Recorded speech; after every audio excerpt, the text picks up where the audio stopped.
Hi, everyone. Welcome to Mrs. Moreno's reading time. Today we are reading a book called Big Al. And what I would like you guys to do when I'm done reading is do an art project with your parents, or maybe with grandma and grandpa, or with brothers and sisters. I'm going to show you the art project you could do. Here's Big Al. Big Al, as you'll see in the story, is a very big puffer fish. So all you would need for this is brown construction paper, black construction paper, and white construction paper, and you would be able to create Big Al. So let's get to the story.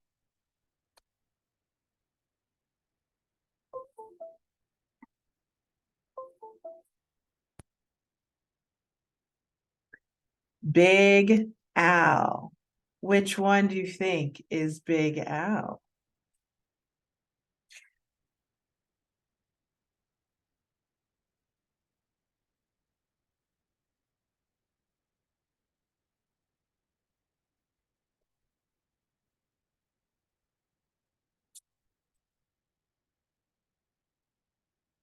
In the wide blue sea, there is a very friendly fish named Big Al. You could not find a nicer fish.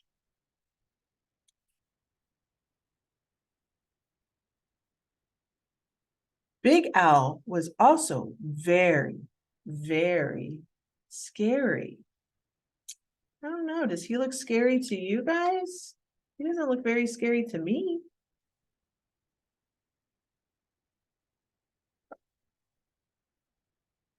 Other fish seemed to have at least one friend. Some had many, but Big Al had none. He did not really blame the other fish. How could he expect little fish to trust a great big fish with eyes and skin and teeth like his? So Big Al was lonely and cried big salty tears into the big salty sea.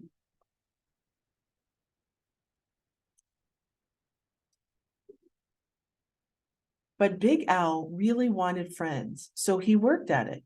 First, he tried wrapping himself up with seaweed. He thought it was a great disguise, but no one else did.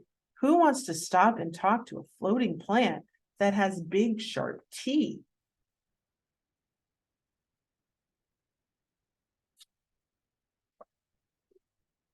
Oh my goodness. Then he thought, what if he puffed himself up round? The other fish would laugh and see how clever and silly he could be. All they saw was how big he could be, and they steered clear.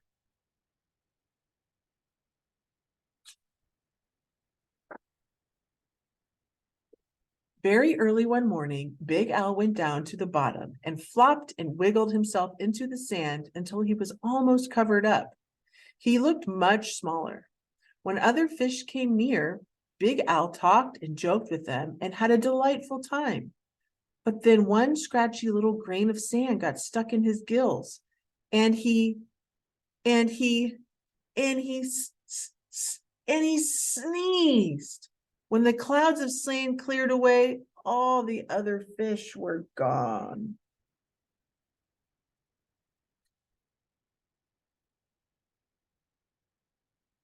Big Al even changed his color one day so he could look like he belonged to a school of tiny fish passing by. He bubbled along with them for a while, laughing and feeling like he was just one of the crowd.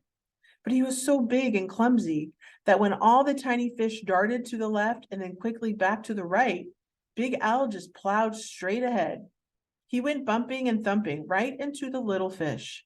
Before he could even say, "Excuse me," they were gone, and he was all alone again, sadder than ever.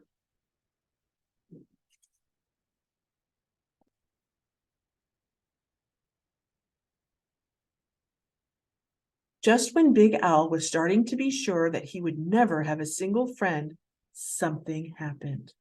He was floating along sadly, watching some of the smaller fish, and was wishing they would come closer. As he watched, a net dropped down silently from above, and in an instant, they were caught. Oh no. Big Al forgot all about being lonely and he forgot all about being sad. His eyes bulged out bigger and rounder than ever, and with a mighty flip of his tail, he opened his mouth and charged straight at the net.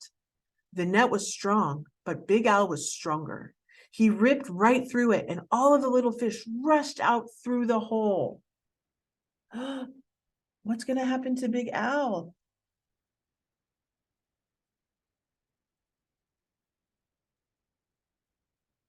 But when Big Al tried to turn around and go out of the hole, he got all tangled up in the net. He was stuck.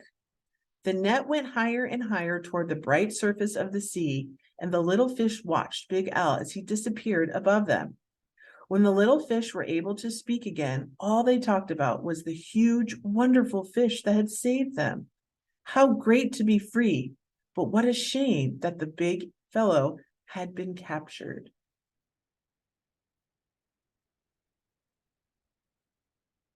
Just then there was a tremendous crashing splash above them, and the small fish dashed away. Was it the net again? Not at all. It was Big Al. Those fishermen took one look at him and threw him right back into the ocean.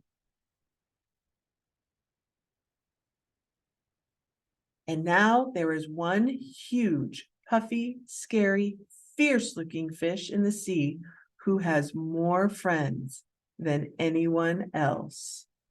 Big Al.